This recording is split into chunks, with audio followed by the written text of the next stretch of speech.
Hey everyone, welcome back to Corporate Decoder, the place where we unpack the hidden stories in corporate filings.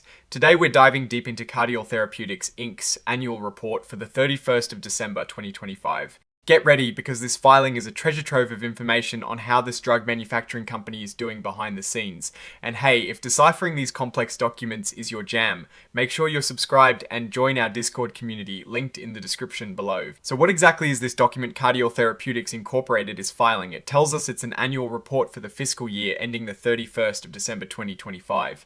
Think of it as their yearly checkup with the authorities and with us, the investors. They are a Canadian company called Cardiol Therapeutics Inc, and their stock trades on the Nasdaq under the ticker CRDL. One of the first things we often look for is the number of shares out there. As of the end of their reporting period, they had a little over 100 million shares outstanding. This is a key number because it helps us understand how much of the company is available on the market and how it relates to their total value or market capitalization. It is like knowing how many slices are in the pizza, when you are trying to figure out how big each slice is relative to the whole pie. Now, this report also touches on internal controls. Basically, it's how the company makes sure its financial information is accurate and reliable. They are stating that their top executives believe these controls are working effectively to catch errors and ensure information is reported on time. This is super important for investor confidence. They also discuss their internal controls over financial reporting. This is essentially the system they have in place to make sure their financial statements are trustworthy. They've evaluated these systems using criteria from the Committee of Sponsoring Organizations of the Treadway Commission, known as COSO, and they've concluded that their internal financial controls were effective as of the 31st of December 2025. Because they are considered an emerging growth company due to the Jobs Act, they are exempt from having their auditor provide a special report on these internal controls for now.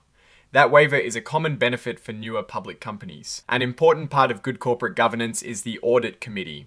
This is a group within the board of directors specifically tasked with overseeing the accuracy of financial reporting and the auditing process. In Cardio's case, this committee is made up of Miss Terry Loxham, who chairs it along with Mr. Timothy Garnett and Mr. Colin Stott. Importantly, the board has confirmed that all these members are independent and financially literate, which means they understand financial statements. And even more importantly, Miss Loxham has been designated as an Audit Committee financial expert. This is a big deal because it signifies a high level of financial competence at the top overseeing Cardio's financial health. Now let's talk about who is checking the books. BO Canada LLP served as Cardio's independent auditor for both 2024 and 2025. These are the folks who give the ultimate stamp of approval on the financials. Looking at the fees paid to BDO for 2025, we see they were paid 403,570 Canadian dollars for audit services. This is down from about 468,286 Canadian dollars in 2024.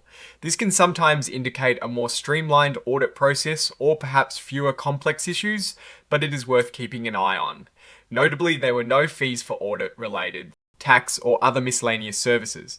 This suggests that BDO's role was strictly confined to the core audit functions. Moving on to off-balance sheet arrangements. These are basically financial deals that could impact the company but don't show up directly on its balance sheet.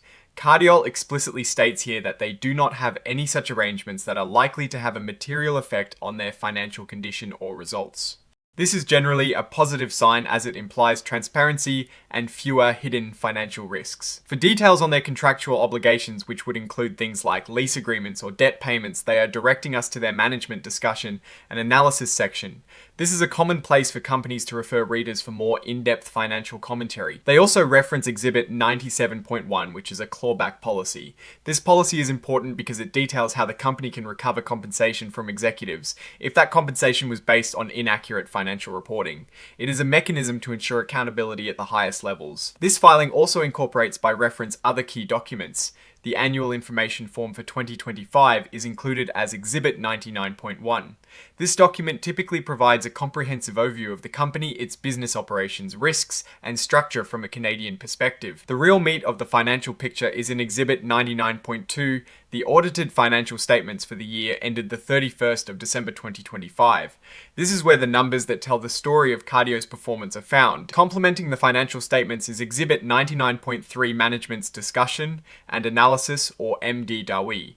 A. This is where management explains the financial results, provides context, and discusses future outlooks and strategies. And of course, there are the certifications. Exhibits 99.4 through 99.7 are certifications from the Principal Executive Officer and Principal Financial Officer.